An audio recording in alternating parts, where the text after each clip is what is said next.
Profe, buenas tardes.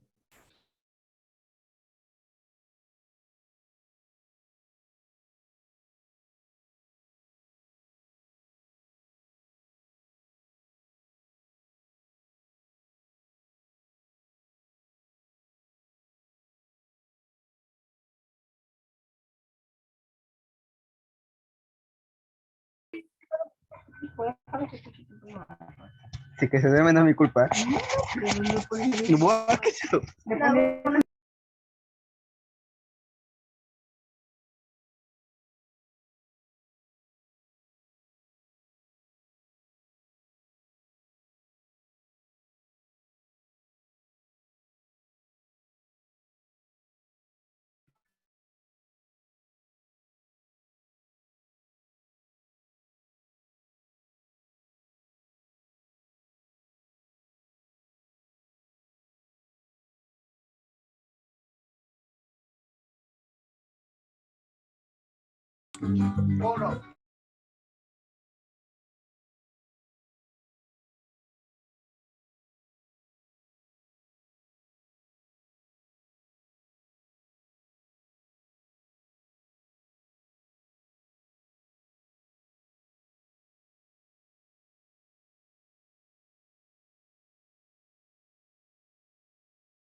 ¿Cómo están?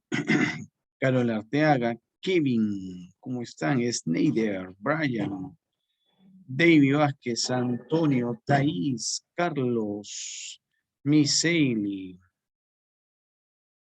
Benjamín, Luis Oglitas, Fabricio Chirinos, Roberto Gonzalo, Farik Saúl. ¿Cómo están? Espero que todo bien. Bueno, vamos a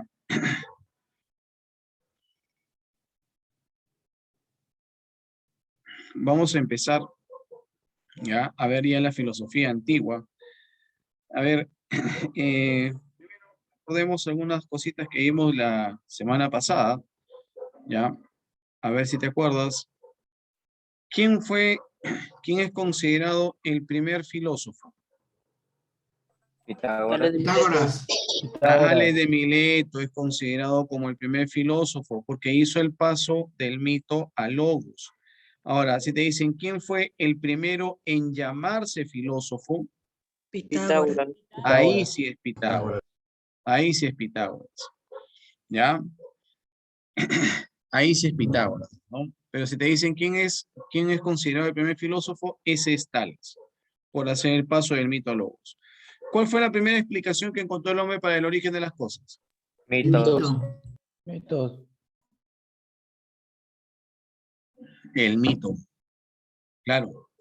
¿Quién hizo el paso del mito a logos? Tales de Mileto. Tales de Tales de Mileto. Perfecto, Tales de Mileto. ¿Cuáles son las raíces más antiguas de la filosofía?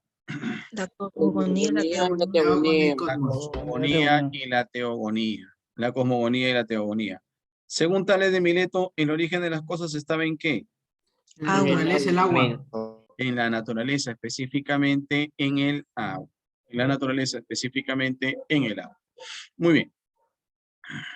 Muy bien, muy bien. Bien, vamos a ver ahora la filosofía antigua. ¿Ya?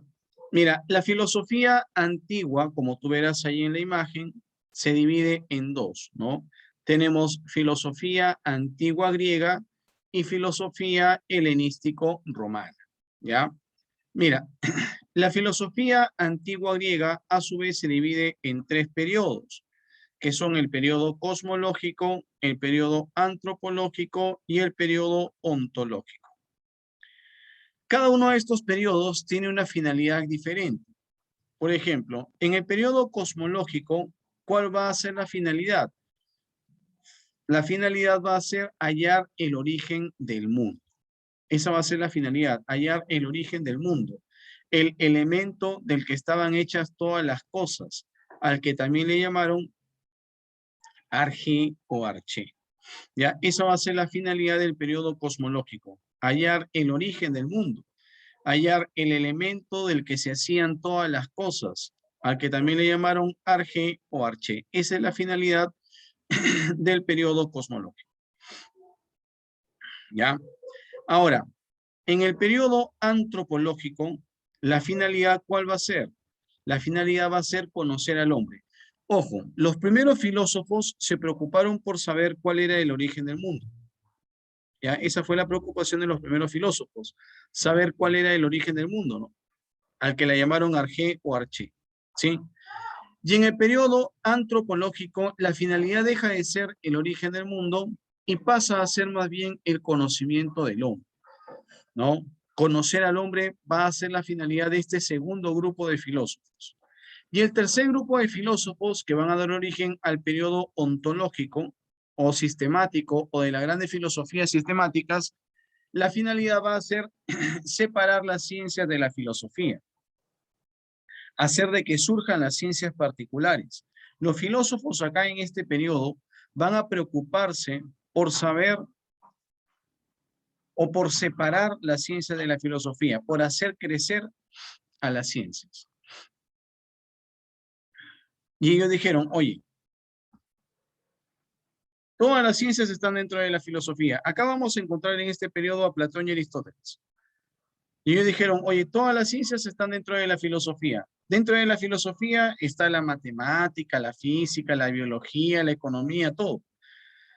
Un filósofo en estos tiempos sabía de todo. Estudiaba de todo. Entonces Platón y Aristóteles dicen, oye,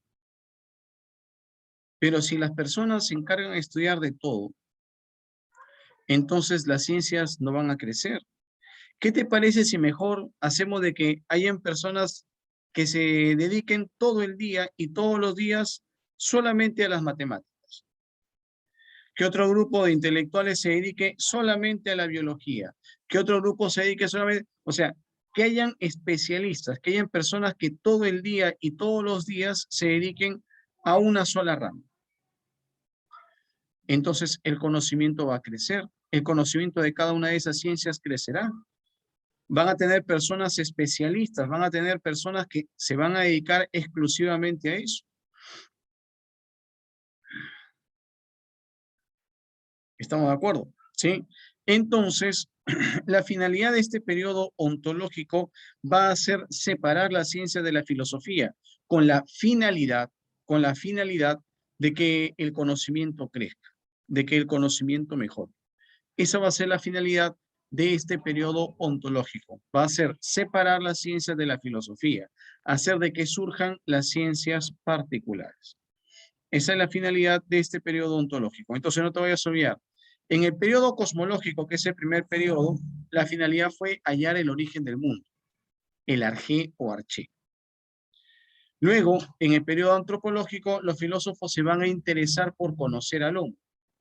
Y posteriormente, en el periodo ontológico, los filósofos van a buscar separar la ciencia de la filosofía. Se van a preocupar por hacer de que surjan las ciencias particulares. ¿Ya? Ahora, de aquí vamos a ver el periodo cosmológico, ¿no? En general vamos a tratar cada uno de estos periodos paso por paso, ¿ya? Ahora, en la filosofía helenístico-romana,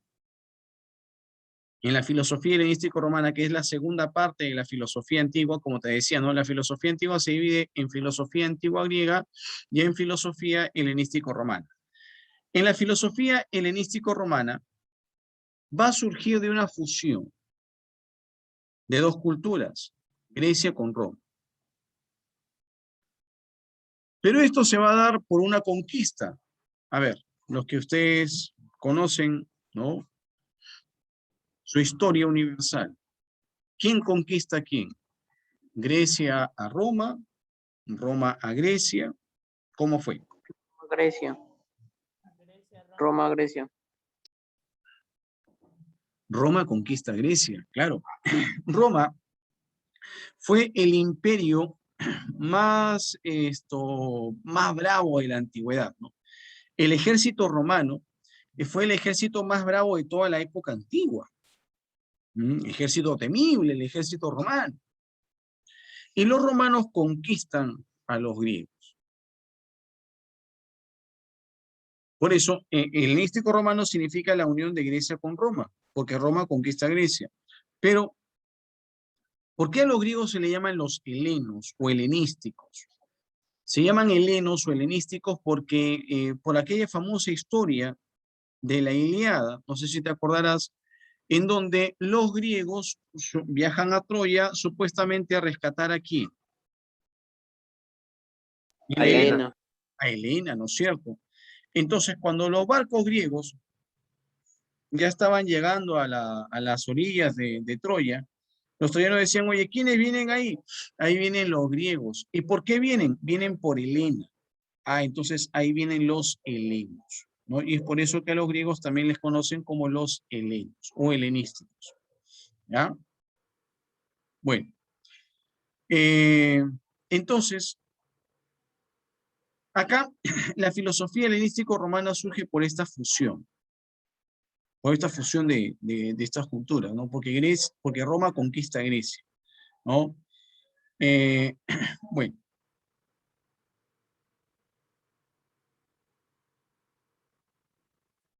Lo vamos a compartir acá. Y en la filosofía helenístico-romana, entonces, el pueblo estaba sufriendo. Mira, Grecia había sido conquistado.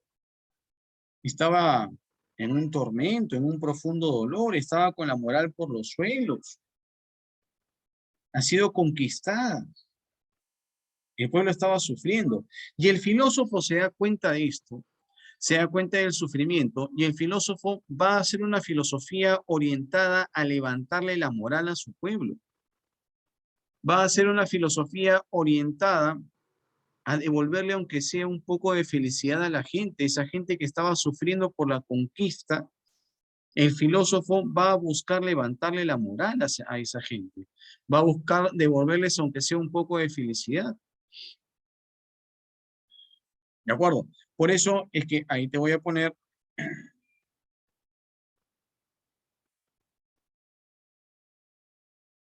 los temas centrales de la filosofía helenístico-romana.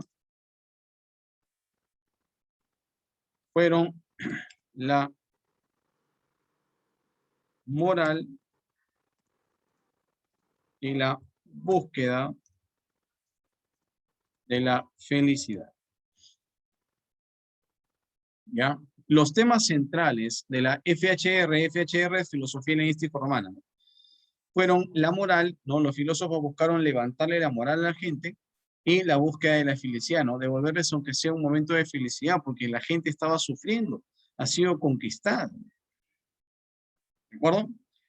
Y ahí van a surgir tres corrientes fundamentales, van a surgir más, pero esas tres son las principales: el estoicismo, el hedonismo y el eclecticismo. ¿Ya?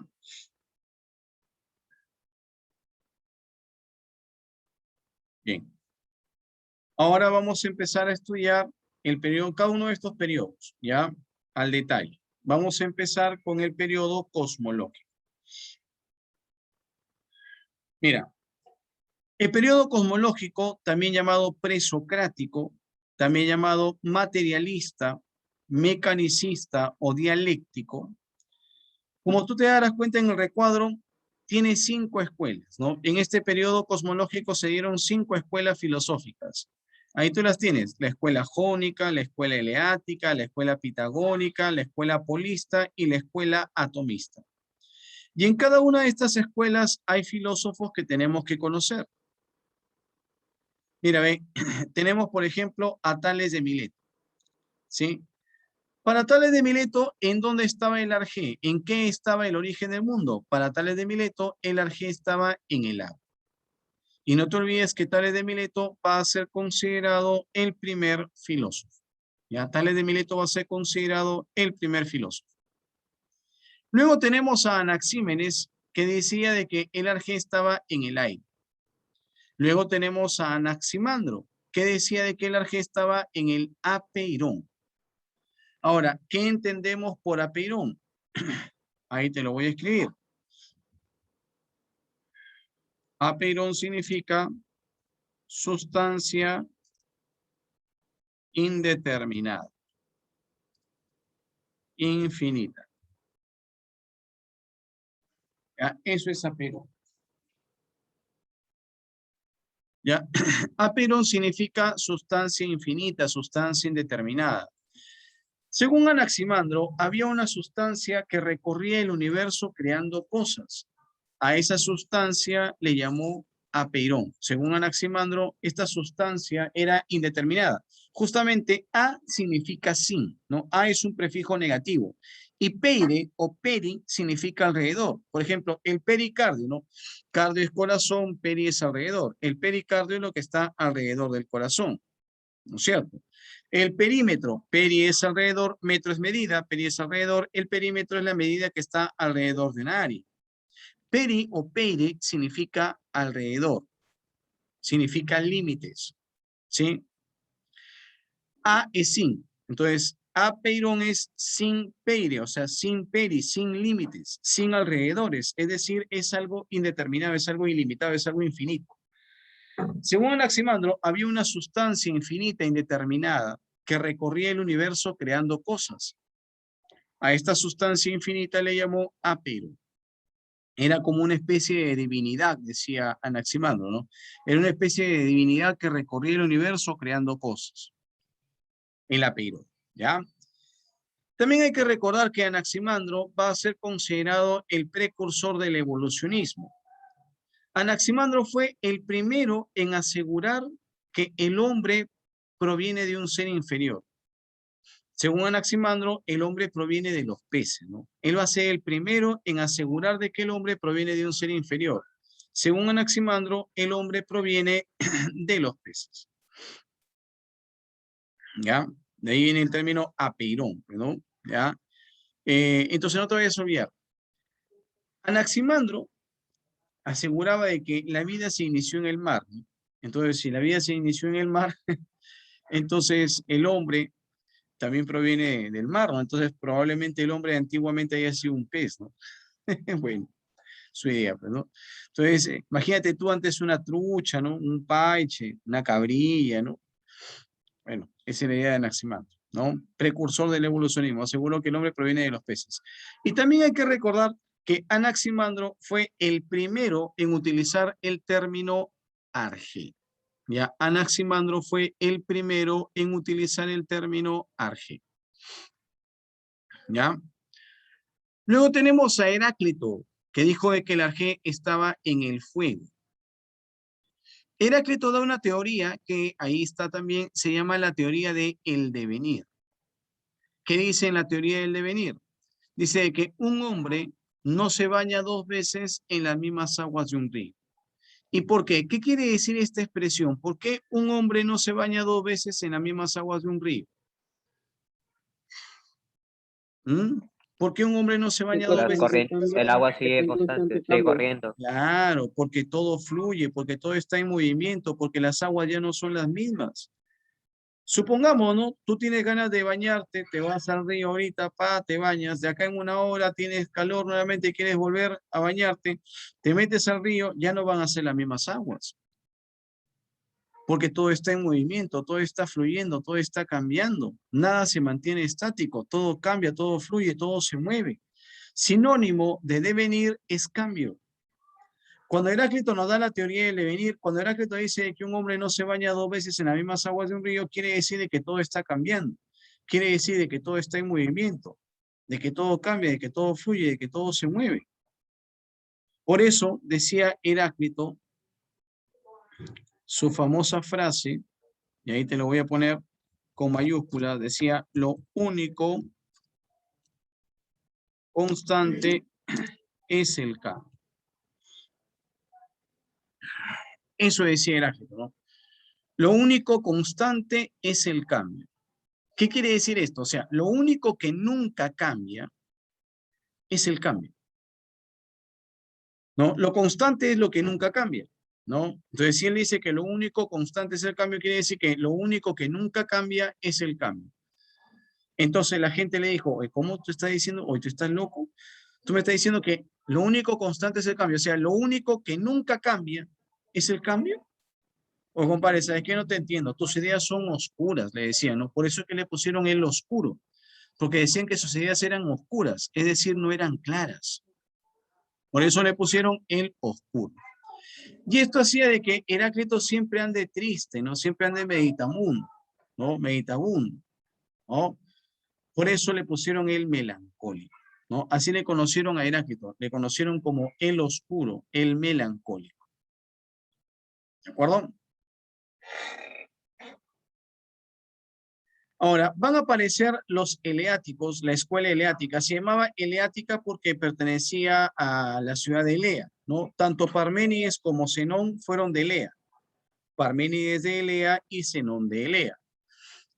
Estos eleáticos, ambos, como te darás cuenta, dicen de que la energía está en una razón inmutable. Es decir, de que las cosas no cambian, de que las cosas se mantienen igual. Entonces te hago la pregunta: si estos filósofos dicen de que las cosas no cambian, de que se mantienen igual, pregunto, ¿a quién se opusieron? ¿A qué filósofos se opusieron? Heráclito. A Heráclito, claro, porque Heráclito más bien decía de que las cosas siempre estaban cambiando, ¿no? La teoría del devenir. En cambio, los eleáticos dicen de que las cosas nunca cambian, de que todo se mantiene igual. Hablan de la razón inmutable, de que las cosas no cambian. ¿De acuerdo? Entonces, los eleáticos se opusieron a Heráclito. No hay que olvidar que Parménides va a ser el primero en asegurar la existencia de dos mundos. De esto ya vamos a detallar más adelante cuando veamos a Platón, ¿no? Porque Platón es el que va a dar la teoría de los dos mundos, la más conocida, ¿no? Pero hay que recordar que el primero en asegurar de que habían dos mundos fue Parménides. Y también de Parménides es la famosa frase: una y la misma cosa es el ser y el pensar. ¿Qué quiere decir esto? Una y la misma cosa es el ser y el pensar, decía Parménides. Frase que ha sido debatida por muchos filósofos durante 25 siglos. A ver, vamos a ver ahí, a ver, Thaís, ¿ya? Que fue la última que me escribió. A ver, Thaís, prende tu cámara, Thaís, que no te veo. Thaís. Profesor, Ahí buenas. estamos. ¿Qué tal, Thaís? Perfecto. A ver, mira. La expresión es, como tú verás ahí en la diapositiva, una y la misma cosa es el ser y el pensar. Decía Parménides, una y la misma cosa es el ser y el pensar. Parménides decía, por ejemplo, acá la amiga Thaís está en este momento frente a su computadora, ¿no? O a su celular, no sé. A su computadora parece. Ahorita Thaís está ahí frente a su computadora, ahí está su cuerpo, ¿no? Ahí está su cuerpo frente a su computadora, pero de repente su pensamiento está en el hospital, porque su hermana está dando a luz en este momento y Thais está pensando en cómo estará haciendo la cesárea que le están haciendo a mi hermana, cómo estará la operación, ojalá que todo vaya bien, ojalá que mi sobrino nazca bien, etcétera, ¿no? Entonces, mira, ven, el cuerpo de Thais está frente a la computadora, pero su mente, su pensamiento está en el hospital. Entonces Parménides decía, ¿en dónde está el ser? Una vez más, Thais, lee lo que dice Parménides. Una y la misma cosa es el ser y el pensar. Entonces, de acuerdo a lo que te he explicado y el ejemplo que te he puesto, para Parménides, ¿dónde estará el ser? ¿El ser estará donde está tu cuerpo o el ser estará donde está tu pensamiento? ¿Qué crees tú?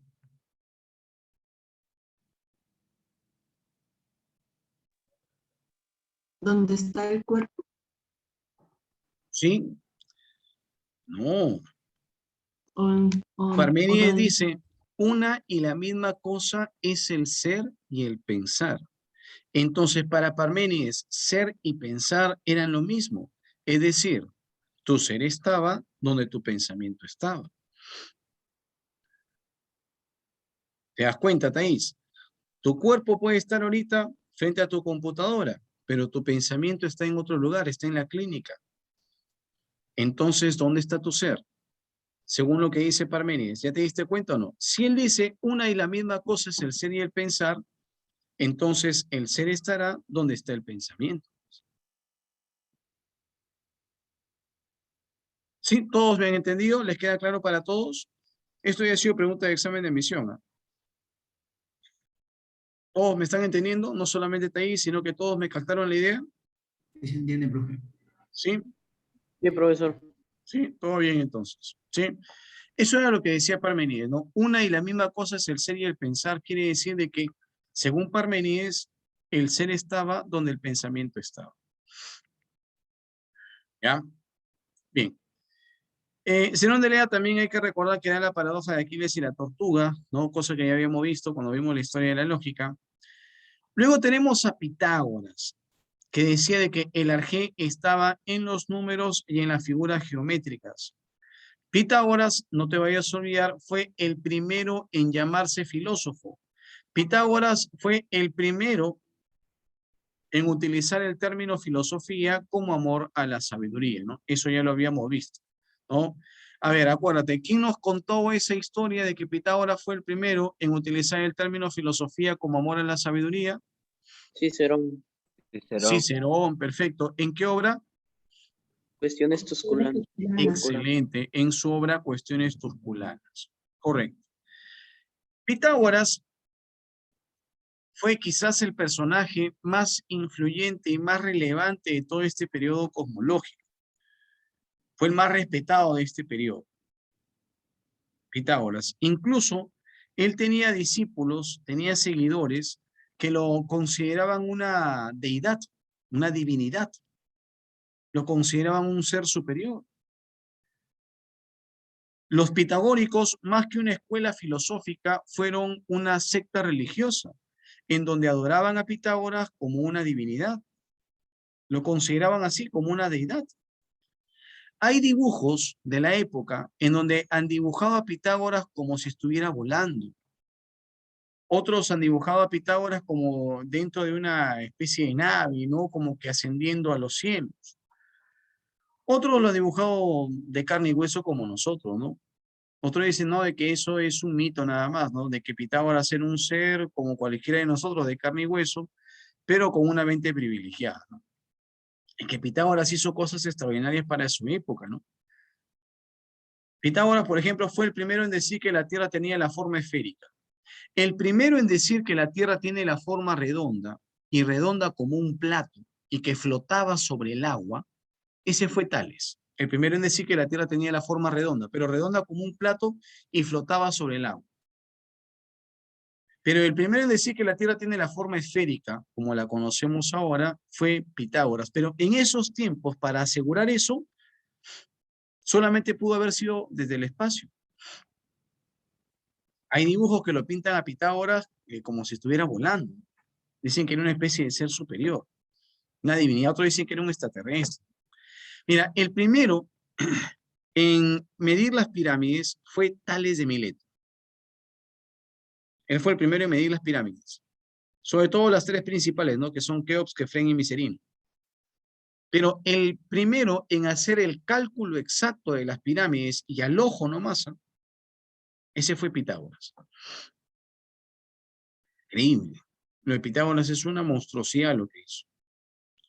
Es más, para los pitagóricos, algo era verdad por el solo hecho de que lo decía Pitágoras. Por eso es que ellos utilizaban la frase Magister Dixit,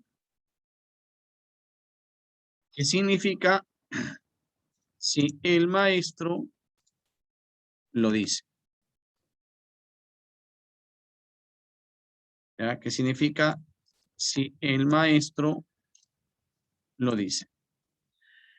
Mira, para los pitagóricos algo era verdad por el solo hecho de que lo decía Pitágoras. Para los pitagóricos, si Pitágoras decía algo, ya lo asumían como si fuera verdad y nadie lo refutaba. Es más, era tanta la admiración por Pitágoras que los pitagóricos incluso daban muchos conocimientos y no firmaban como si fueran ellos los que lo hubiesen dado, sino que ellos firmaban como si fuera Pitágoras el que los hubiese hecho, ¿no? Por ejemplo, mi maestro es Pitágoras, ¿no? Y yo de repente invento una nueva fórmula matemática, ¿no? Entonces, yo a la hora que digo, ¿sabes qué? Mira, esta fórmula matemática, yo no digo la he inventado yo digo la ha hecho Pitágoras. ¿Por qué decían eso ellos? Era tanta la admiración que tenían que creían que toda la inspiración que les venía era por Pitágoras. Así, imagínate, así lo consideraban a Pitágoras.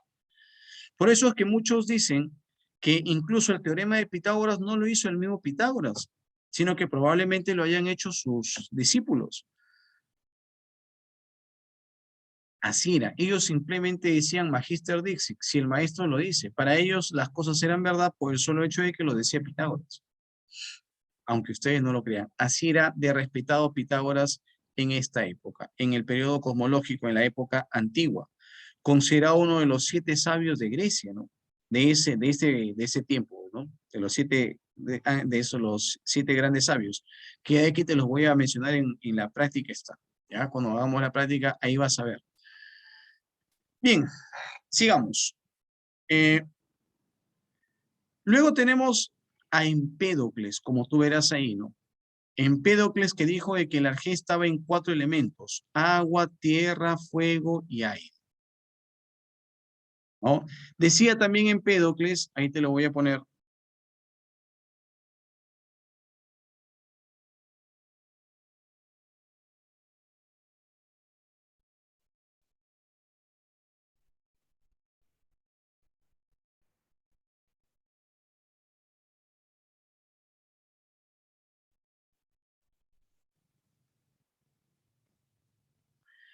Empédocles decía, en el mundo hay 2 grandes fuerzas. ¿Cuáles son? El amor y el odio. ¿Y cómo se va a lograr la armonía, la paz, la tranquilidad en el mundo? ¿No? Cuando se unan los 4 elementos. La única manera de que en el mundo exista armonía, exista paz, exista tranquilidad es uniendo los 4 elementos. Cuando se unan el agua, la tierra, el fuego y el aire, el odio y la discordia en el mundo desaparecerán y todo estará en armonía, todo estará en paz, en tranquilidad, en amor. Ustedes habrán visto la película El Avatar, ¿no? En el Avatar existe ese fundamento, ¿no? De que la tranquilidad, la armonía, la paz, el amor se alcanzará cuando se unan los 4 elementos, ¿no? Agua, tierra, fuego y aire. Ya, eso lo dijo Empédocles allá, imagínate, en el periodo cosmológico, en la época antigua, ¿no? En el siglo VI antes de Cristo, imagínate. Hace ya más de 2500 años. Bueno, Empédocles va a ser conocido como el inmortal, así le llamaron. ¿Pero por qué le llamaron el inmortal? Te explico. Empédocles era un gran médico en esos tiempos y él tenía el poder de la imposición de las manos. ¿Cómo así? Supongamos que a mi amigo Pedro Galloso le dolía la rodilla. Y venía Empédocles, le ponía la mano en la rodilla y le aliviaba el dolor. Mi amiga Thais Benavides le dolía el cuello. Venía Empédocles, le ponía la mano en el cuello y le aliviaba el dolor. O sea, tenía ese don, digamos, de la sanación, ¿no? A través de las manos, de la imposición de las manos. Entonces la gente se sorprendía y le decía, oye, ¿cómo lo haces, no? ¿Cómo puedes aliviar estos dolores? ¿Cómo puedes curar con solamente poner las manos? Y Empédocles decía, lo que pasa es que yo soy descendiente de los dioses, decía, ¿no? Anda, ¿y de qué Dios? No sé, bueno, mi vieja no me ha contado, pero yo sí sé que soy descendiente de los dioses. Y para demostrar esto, él era descendiente de los dioses, se metió al cráter del volcán Etna. El volcán Etna es un volcán que aparece en la mitología, es un volcán real, ¿no? Obviamente existe ese volcán Etna, pero según esto, la mitología, dentro de ese volcán Etna vivía un dios llamado Hefestos. Hefestos le llamaron los griegos, Vulcano le llamaban los romanos. El dios Hefestos era el dios de la forja, el dios de la metalurgia, ¿no? El dios de la herrería, ¿no? Entonces, Hefestos, por ejemplo, es el dios que supuestamente le hizo la armadura a Aquiles, el rayo a Zeus, etcétera, ¿no? Era el dios de la forja, el dios de la metalurgia. Entonces, Empédocles, pues, se va a este volcán, ¿no? Y supuestamente, pues, ahí se va a encontrar con sus parientes, o sea, porque él decía que era descendiente de los dioses, ¿no? Y se metió al cráter del volcán Etna y hasta ahorita no sale, ¿no? Mi compadre Empédocles, ¿no? Pero bueno, esa es su anécdota, ¿no? Empédocles, ¿ya? Y para terminar este recuadro, Leucipo y Demócrito dijeron de que el arjé estaba en los átomos, ¿ya? Habría que agregar acá un par de filósofos más, ahí te los voy a poner. Xenófanes, que dice que el arjé está en la tierra, y Anaxágoras, que dice que el arjé está en las semillas, también llamadas homeomerías, o también llamadas partículas. ¿Ya? Entonces, para Xenófanes, el arjé estaba en la tierra, y para Anaxágoras, el arjé estaba en las semillas, también llamadas homeomerías o partículas. ¿Ya?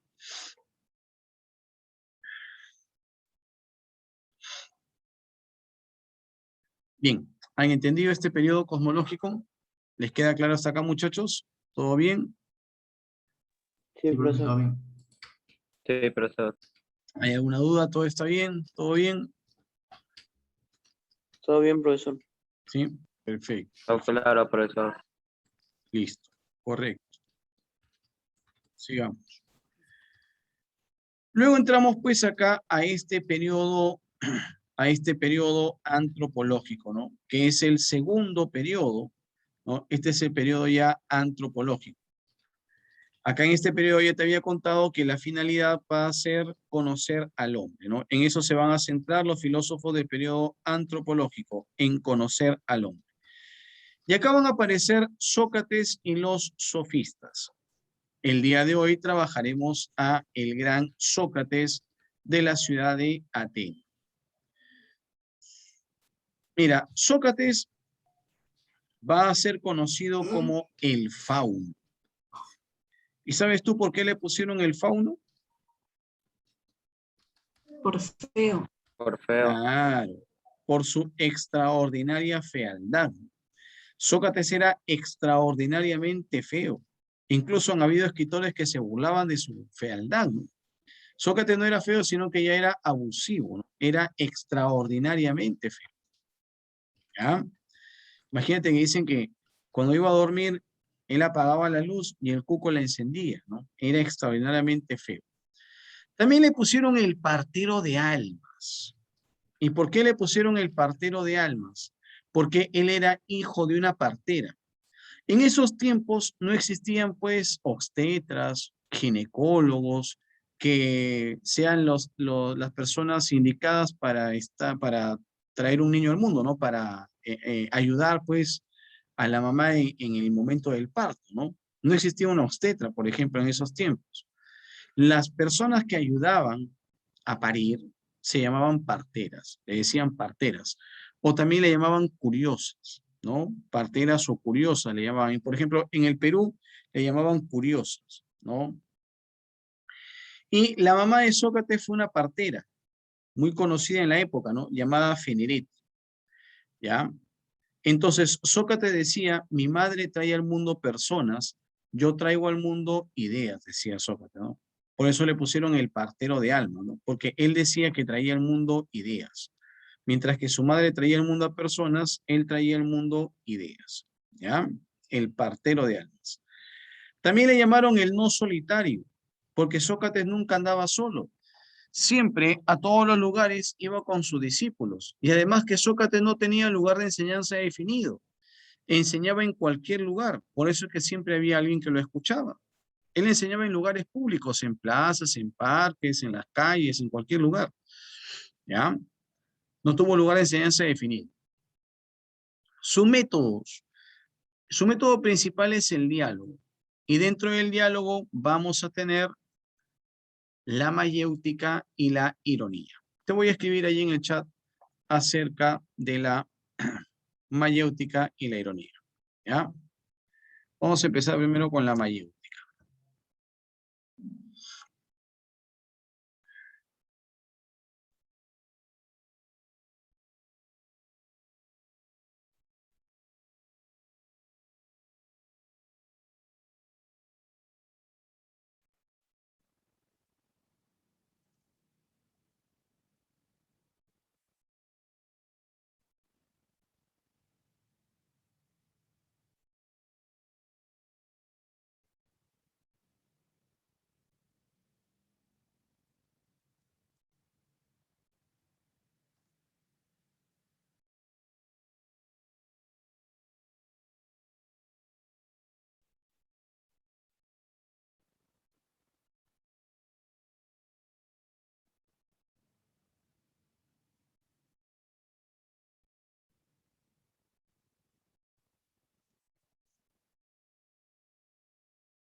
Mira, la mayéutica, conocida como el arte de parir ideas, fue su método constructivo. Consistió en preguntar incesantemente.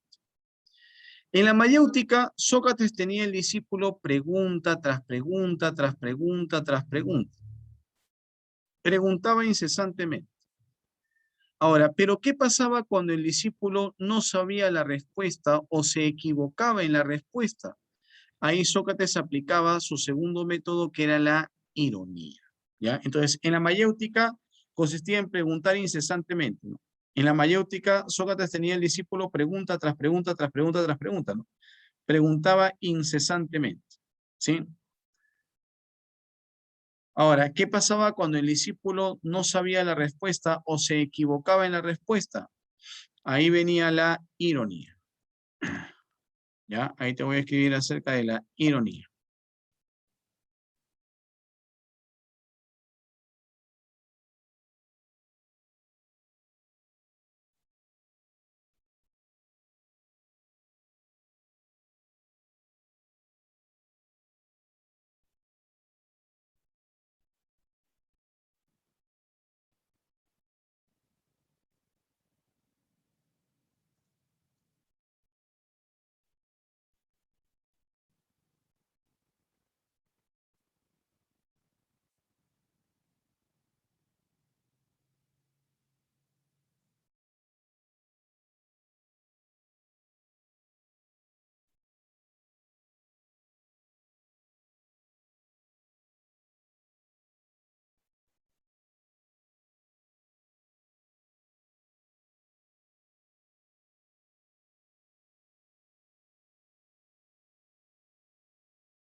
Mira, la ironía fue su método destructivo, ¿ya? Fue su método destructivo.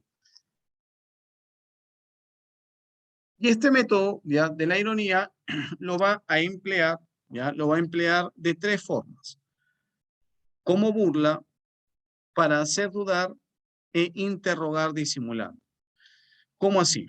En la mayéutica, Sócrates lo tenía el discípulo pregunta tras pregunta, tras pregunta, tras pregunta, ¿no? Lo tenía en esa pregunta incesante. Ahora, él decía que a través de esa pregunta incesante iban a surgir las ideas. Pero ¿qué pasaba cuando el discípulo se equivocaba o no sabía la respuesta? Ahí venía la ironía. Sócrates se burlaba de lo que el discípulo no sabía. Ponía al desnudo la ignorancia humana. Se burlaba así sin roche, sin roche. Se burlaba.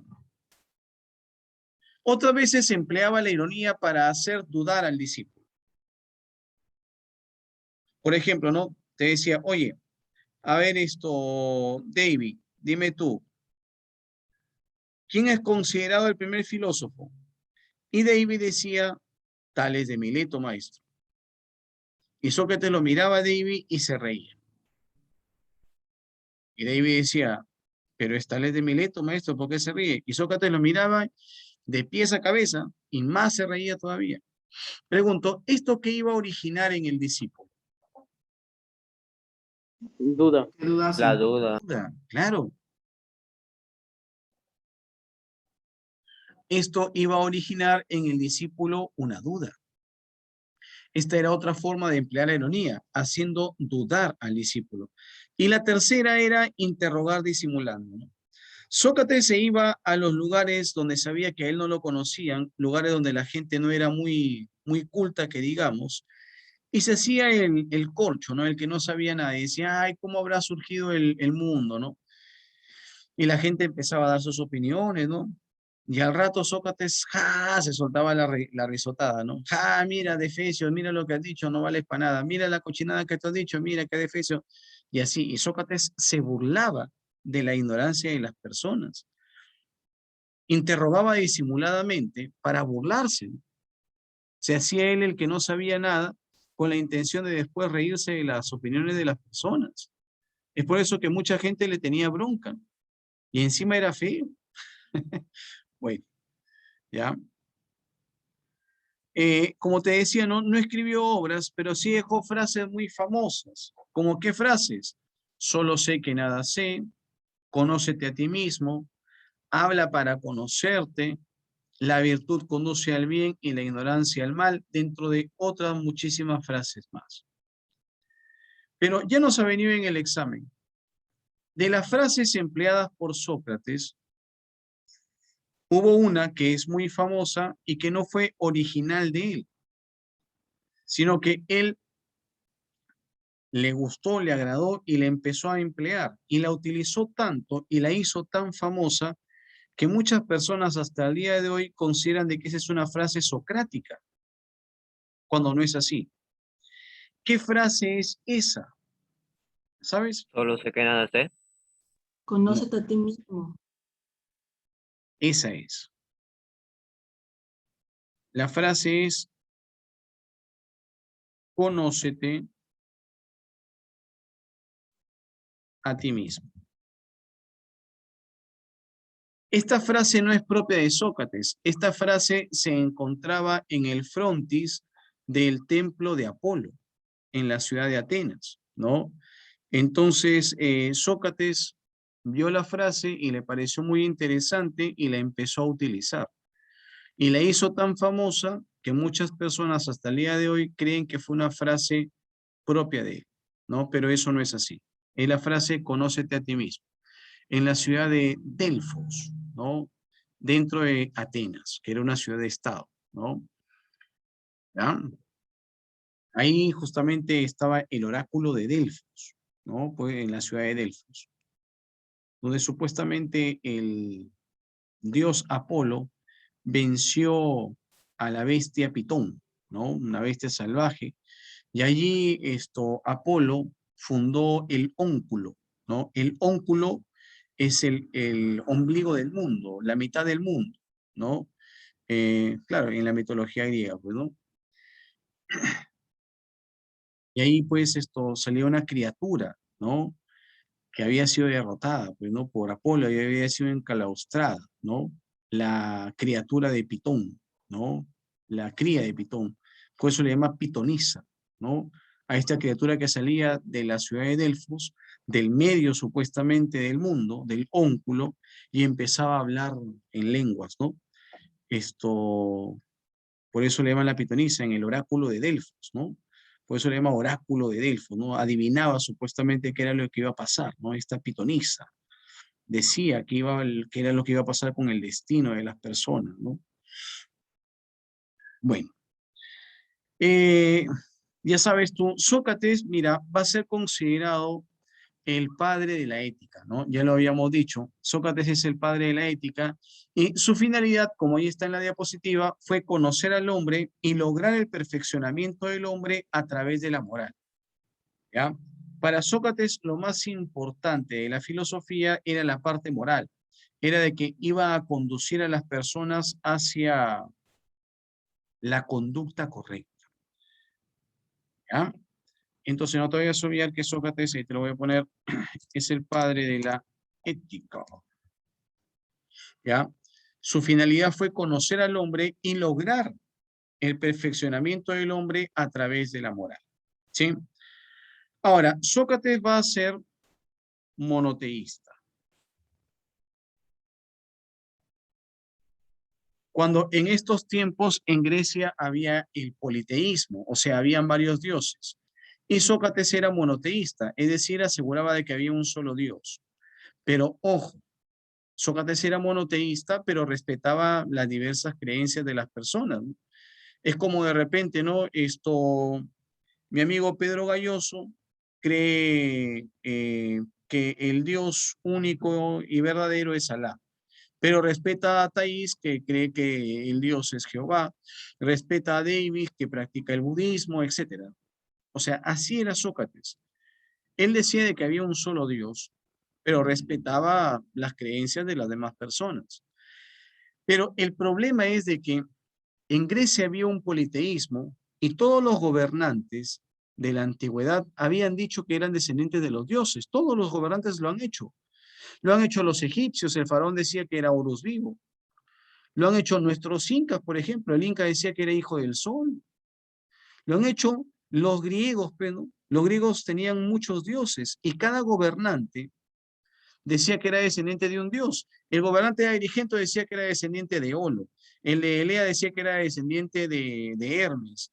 El de Atenas decía que era descendiente de Zeus, y así. Cada gobernante decía que era descendiente de un dios. Y Sócrates decía, no, hay un solo Dios. Y los gobernantes se reúnen. Y encima Sócrates enseñaba en las calles, donde pasaba toda la gente. Y los gobernantes se reúnen y le dicen, oh, compadre, nos estás perjudicando. Tienes que decir que hay varios dioses. Cuando tú dices de que hay un solo Dios, nos estás perjudicando. Porque todos nosotros hemos dicho de que somos descendientes de los dioses. Nos estás fregando. Así que tienes que cambiar tu discurso. Y Sócrates dice, no, hay un solo Dios. Pero compadre, pero tienes que decir que hay varios dioses. No, hay un solo Dios. Oye, pero compadre, mira, te vamos a enjuiciar y te vamos a condenar a muerte. Hay un solo Dios. Bueno, tú lo has querido. Y lo enjuician a Sócrates. Le hacen un juicio, el famoso Tribunal de los 500, donde lo acusan de 4 cargos, ¿no? Subversivo, o sea, la cuenta de terrorista, de sodomita, ¿no? Sodomita es homosexual. Cuando en estos tiempos era una costumbre el que los filósofos sean bisexuales, ¿no? Ellos tenían relaciones entre filósofos porque decían que lo hacían por amor a la sabiduría. El discípulo le decía al maestro, maestro, yo quiero ser tan sabio como usted, quiero que usted me inserte los conocimientos, y el maestro se los insertaba, ¿no? Pero de una manera media rara. Entonces ellos decían que se entregaban por amor a la sabiduría, por admiración. ¿Mm? Y eso era una costumbre. Pero bueno, también lo acusan de esto al amigo Sócrates, de corruptor de la juventud, ¿no? Y de crear nuevos dioses, porque ese Dios del que hablaba Sócrates era un Dios nuevo para ellos, ¿no? Lo acusaron de todos estos cargos y lo encuentran culpable y lo condenan a la horca primero. Pero la horca era la pena de muerte para los delincuentes comunes de aquellos tiempos para un choro, un homicida, un violador. Y Sócrates era un tipo de mucha prestancia, de mucho prestigio, ¿no? Entonces, su principal discípulo, que fue Platón, que tenía muchas influencias en la política, organiza la fuga de Sócrates, pero Sócrates rechaza la fuga, dice, no, yo no me voy a fugar.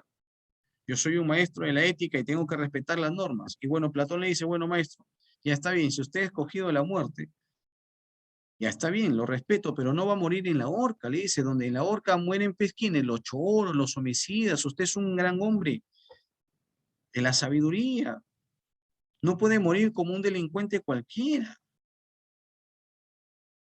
Además que acá usted no ha tenido la culpa de nada, lo están acusando injustamente.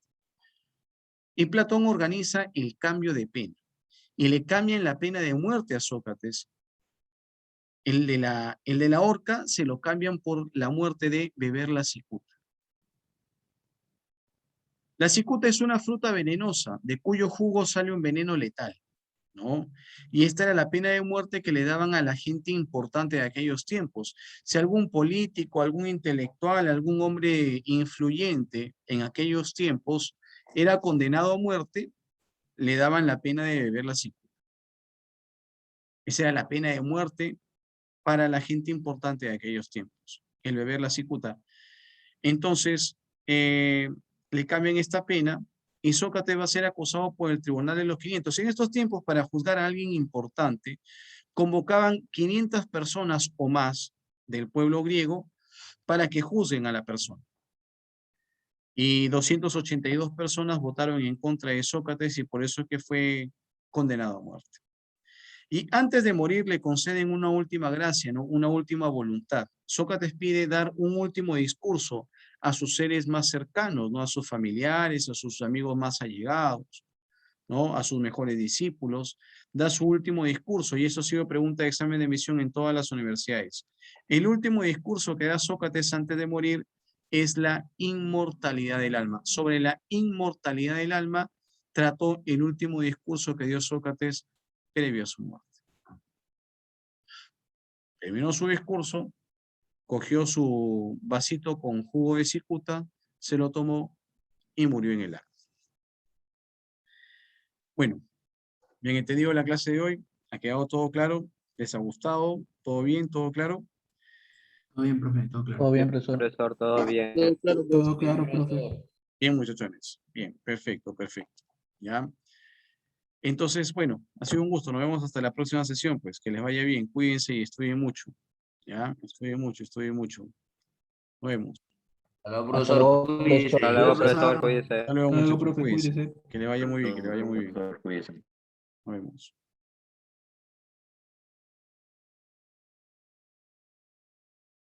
Que la profesor. Hasta luego, hasta luego.